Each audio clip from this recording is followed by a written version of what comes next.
I have been a Superman fan for quite a while now. I originally got hooked on Superman from the 1978 Christopher Reeves movie. I saw it a long time ago when I was a little kid, and from there, I have been hooked on the character of Superman. Superman is a polar opposite to most of the sci fi threats that come from the sky. He's one of the few aliens that comes from outer space that doesn't want to harm us, but rather help us. He has the powers of a god and could easily wipe out all of humanity or rule over us, but he chooses not to because he actually wants to fit in with us. I've always found this aspect to be the most appealing part of Superman. Batman has been seen as the more popular character in DC Comics, but I never really gelled with him, mainly because he's a billionaire and he could easily just use his money to help out Gotham City instead of dressing up like a bat and beating the shit out of crazy and homeless people in the city. DC has been milking the Batman character for quite a while, and whenever they strike out with Superman, they always go running back to Batman. And they leave us, the Superman fans, out in the cold. After a long run of misses, I am happy to report that DC has finally gotten back to a good Superman. If you like the Richard Donner films or the WB animated series like me, you're going to enjoy James Gunn's Superman. Unlike Man of Steel and many other superhero films since the Dark Knight trilogy, which have been trying to go for that dark, gritty tone, this Superman film is unapologetically bright, cheerful, funny, and just straight up hopeful, which is a breath of fresh air, especially during these days. Going into this movie, they completely do away with the typical start of a Superman film. We've seen it 100 times before. Jor-El tells Krypton, the citizens, that, hey, the planet's going to be destroyed. Nobody believes him. He creates a craft for baby Kal-El. He sends him off in space all the way to Earth. He's raised by Pa and Ma Kent. He grows up in Smallville. He eventually leaves and goes to Metropolis, works for the Daily Planet, and then eventually makes his appearance before the world as Superman. James Gunn doesn't do that in this film. Most people by now know the story of Superman. Superman's a damn near 100-year-old story now at this point. Instead, we get text boxes at the very beginning explaining Superman's origin. At this point, also, they explain that metahumans have made their appearance on Earth, and Superman has been in action for about 3 years at this point. And then right after those text boxes disappear, you literally get dropped right into the action of the movie.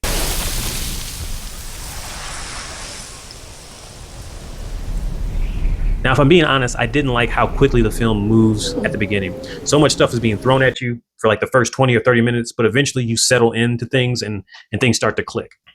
This movie has tons of characters, and I typically love Superman stories that feature lots of characters like Grant Morrison's All-Star Superman or the Joe Kelly's What's So Funny About Truth, Justice, and the American Way. I think both of those stories heavily influenced this film. On the bad guy side, you got my main man, Lex Luthor, who's played by Nicholas Hoult. You've seen him in movies like X-Men First Class, Mad Max Fury Road. He killed it as Lex Luthor in this film. At first, I wasn't really too sure about him. He seemed kind of young for the role, and I always assumed that Lex Luthor in a Superman story should be a little bit older than Superman.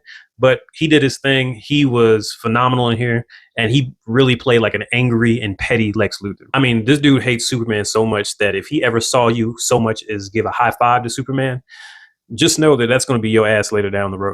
I also like that this Lex Luthor has a team of employees that are also working for him in this film, and they're all eager to impress him. It really shows how much of an alpha tech bro this Lex Luthor is, and I think this is what Zack Snyder was trying to go for with his Lex Luthor with Jesse Eisenberg, but Jesse Eisenberg's Lex Luthor just came off as just like a Joker or something. He just didn't feel like Lex Luthor at all whatsoever. Lex Luthor also has a character by the name of the Engineer on the payroll. She's played by Maria Gabriela de Fara. She's a merc that now has nanotech powers thanks to Lex Luthor. And she definitely gives Superman trouble with those powers in some of the fight scenes. There's also a mystery character by the name of Ultraman who's under Lex Luthor's control. He's pretty much the muscle for the team that's going against Superman.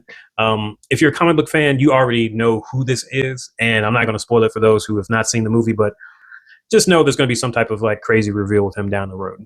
And on the good side, of course, you've got David Corenswet, who is playing Superman. This Superman's portrayal is very refreshing. This is a Superman who is not so sure of himself. He's not the confident Christopher Reeve Superman, and he's not the distant Henry Cavill Superman who would just look sad or slightly inconvenienced when people would die around him. This is the first Superman that just feels like just a regular dude. You see him get angry. You see him be goofy in here. He gets emotional. At one point, he gets embarrassed. I can truly say that this is the first live-action Superman with a realized personality. His intentions are made clear by him, and he truly believes he has been sent here to Earth to help people and do good. I also like that David Corenswet's Superman is not an all-powerful, just over-the-top Superman that we've seen in the comic books. Superman in the comic books has done crazy things like tow planets or push planets out of the way. He's able to pick up quintillions of tons with just one hand.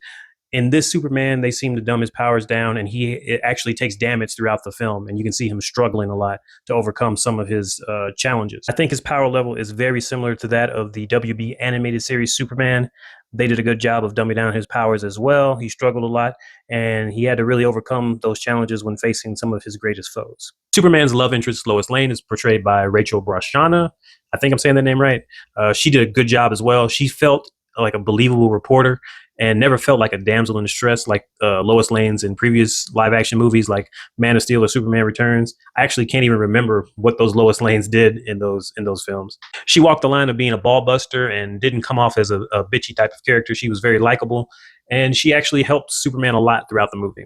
Also, the scenes with Lois Lane and Clark Kent are actually pretty good. There's a really good scene in there where Lois Lane is doing a mock interview with Clark Kent as Superman, and she starts hitting him with some really heavy questions that some interviewers might end up asking him as Superman based on his actions earlier in the film. And I like that scene. You really don't get a lot of Lois Lane and Superman actually like arguing like real people. I thought that was another realistic aspect to this movie. I'm probably going to butcher this name too, but Jimmy Olsen is portrayed by Skylar Gisondo. You've seen him before in Everybody Hates Chris. You've seen him in The Righteous Gemstones, which is a funny show. And they did something very different with this Jimmy Olsen that I was not expecting. In most Superman stories, Jimmy Olsen is just like a geeky dude that's like following around Clark Kent and Superman. You know, he's Superman's pal. But in this movie, they made him a ladies' man. Like the women in the office are like all checking him out. And he also gets his scoops and insiders from like different women. He's just like messing around with. It is actually pretty funny. It leads to a lot of funny scenes in the movie. I did not expect them to go this route with Jimmy Olsen, but I'm glad they did. The Justice Gang, or the Justice Society, are also a welcome addition to the movie. The members include Green Lantern, Guy Gardner, played by Nathan Fillion, Hawkgirl, who's played by Isabella Merced, and Mr. Terrific, who's played by Edie Gathegi. Nathan Fillion always does a good job in any movie he's in, and his Guy Gardner is also just very hilarious. Fillion plays him as an arrogant type of jokester character. He doesn't go full asshole like Guy Gardner goes in the comic books, which I'm glad they did, because you can't necessarily put that Guy Gardner on film, I believe, but Nathan Fillion's Guy Gardner was pretty good in here. Isabella Merced understood the assignment as Hawkgirl. During her fight scenes, all she had to do was scream and throw that mace around, and bam, you got Hawkgirl right there. Edie Gathegi's Mr. Terrific is downright one of the coolest characters in this movie. I like how he plays Mr. Terrific in here. Bruh is just a straight up cool, laid back 70s black dude who's a genius. He has plenty of funny moments in here, and also he has one of the best action sequences in the film. We have had other live version adaptations of Mr. Terrific from like the TV shows on the CW, but this is the most accurate one that we've seen so far. I hope they incorporate his character more in this new cinematic universe. In fact, just give him his own film. I would go see that. It's about time they gave Edie Gathegi a respectable superhero character. I have still not forgotten what they did to my boy in X-Men First Class. They did him wrong as Darwin. Also, the characters of Ma and Pa Kent were done very well. I like this adaptation of Ma and Pa Kent. Most of the time when you see these characters on the farm, they always look like retired models that settled down and just decided to become farmers. In this Superman movie, they actually look like believable Midwestern people, like kind of, I don't want to say hickish, but you know, hickish. That's what they kind of look like, a little bit hickish. It was more realistic to me, in my opinion. Pruitt Taylor Vince plays Pa Kent, and Ma Kent is played by Neva Howe. And the guy that plays Pa Kent really brought it home with like the heart, and you can feel his love for Clark Kent in here. Neva Howe's Ma Kent is just straight up hick, man. There's one point in there where they're looking at TV and something bad is happening on the TV, and she looks at Clark and she's like, "I'll get your boots for you." And I love that. She was like, so she did a good job being the hickish mom in there. It was good. Let's get into the plot of the movie. For the most part, I really enjoyed the plot. Lex Luthor is basically trying to sway public opinion of Superman. He's doing several things behind the scenes to mess with Superman, and at one point he obtains something from the Fortress of Solitude, and he uses that thing to then sway public opinion about Superman all over the news, and it actually works in the movie. Now, the route they chose to go with that in this film is going to maybe divide some Superman fans because it completely changes the origin story of Superman. And if my memory serves correct, I don't think they even really clear it up by the end of the film. They kind of leave it up to you to decide whether or not this thing is true. I'm not going to spoil it for you, but you'll know exactly what I'm talking about when you go see it. So after that information is pushed out over the news, Superman now has to deal with the ramifications of that. Public opinion has changed about him. He also has this internal struggle now because he believes he was here for the planet for one reason, but now maybe that might not be the case. Public sentiment about Superman is already on shaky ground because apparently he has interfered in a war between two fictional countries. Bravia, a country that is aligned with the United States and has a sizable military, they are portrayed as being corrupt and in cahoots with Lex Luthor. And then there's the country of, I'm going to butcher this name, Johanapur. It's being depicted as a poor country. There's poor civilians, children, farmers who are on the front lines whenever you see them in conflict with Bravia. Superman came to the defense of Johanapur, and he did it without any bloodshed. He just basically stopped any conflict that was going on and saved lives. It's clear that this is a parallel between the real conflict between Israel and Palestine that's going on right now. People are saying that this Superman is woke, he's pro-Palestine and anti-Israel, and the truth of the matter is Superman is on the side of humanity, and whenever there is people who need to be saved, he's going to save them regardless of whatever flag or banner they have above their country. I don't really want to go into the whole like woke talk because woke has been co-opted and turned into something else completely different nowadays. But if you're trying to call Superman woke, you're several decades late for that talk. Superman has fought the Klan back in 1946 on that famous Superman radio show that they had back in the day. And in the original Action Comics run of Superman back in the 30s, Superman would round up corrupt politicians, corrupt landlords, businessmen, warlords who were fucking over the poor and the oppressed during the Great Depression era. Superman has always dealt with very real issues and has drawn a clear moral line between right and wrong with those issues. If you feel some kind of way about it, then you're probably on the wrong side of that line. Now, when it comes to the action in this movie, I really enjoyed the fight scenes and all the CGI that comes along with it. The film is very heavy on CGI, but it's well done and it fits the fun, goofy tone the film is going for. You have the CG character of Krypto. He's clearly a CGI dog, but somehow you end up falling in love with this little dude. Krypto is a straight up stinker of a dog and gives Superman hell throughout the entire film, most of the film, in fact, but he helps out Superman when he needs him the most. You also have Superman's robots that take care of the Fortress of Solitude. Some people who aren't Superman diehard fans don't even know that Superman has robots. I first discovered them, of course, in the All-Star Superman comic book line and also the All-Star Superman movie. And also, I think they're featured in Superman versus the Elite, the animated film in there as well.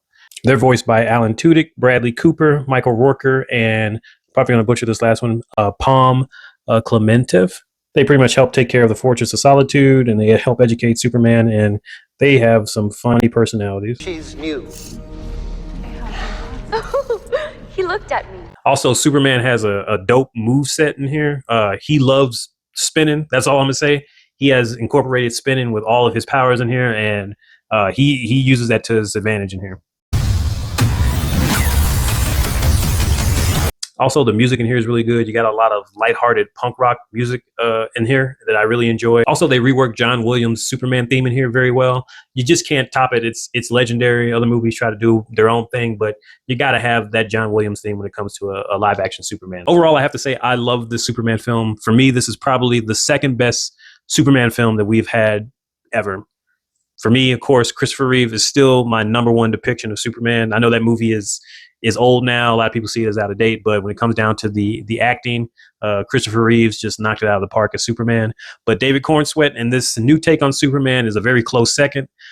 Superman Returns back in the day was, I shout out to Brandon Routh. I really like Brandon Routh, but that movie was just pretty much an homage to the Donner films. With Man of Steel, I like Henry Cavill's look as Superman, but he just did not do it for me as the character. You never really got to like know what he was thinking. Like things were just happening around him, and he never really like responded well to them. There was always a mystery what he was thinking in that movie. And yeah, besides the looks, he was not a good Superman in my opinion. I left out of this theater grinning like an idiot from end to ear. I'm probably going to go see it again at some point this week on IMAX. But again, this is a great movie. You're going to enjoy it if you're a Superman fan. It's not a perfect movie, but ultimately you're going to leave this Superman feeling happy and hopeful, which is how you should feel coming out of a Superman film.